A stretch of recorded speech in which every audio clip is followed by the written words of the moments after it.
For this recipe, I'll be using 1 tablespoon of truffle-infused olive oil, a cup of onions, half a cup of celery, 2 cloves of garlic, and a sprig of rosemary, got some salt and pepper, and a cup each of arborio rice and red split lentils, a pound of mixed mushrooms, 3 cups of water, 3 cups of finely chopped kale, and then vegan Parmesan, which is made of cashews and nutritional yeast. The first step is to preheat your Instant Pot on sauté. Once the pan is hot, add in your oil, followed by your finely diced onions, your finely diced celery, and then some salt and pepper. Give this all a stir and cook for about 2 to 3 minutes.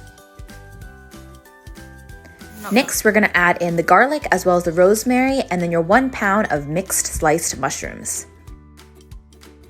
Now it's time to toast the rice for about 20 to 30 seconds. Lastly, we're going to add our drained and rinsed red split lentils, followed by our 3 cups of water. Give this all a stir, and then we're going to put this on high pressure for exactly 5 minutes. Meanwhile, we're going to make our vegan Parmesan by pulsing together the cashews and nutritional yeast.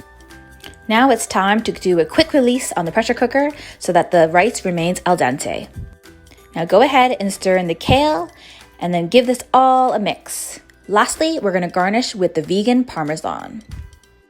And voila, you have risotto in less than 10 minutes. I hope you enjoyed this recipe. Don't forget to like and subscribe. And until next time, relish every bite.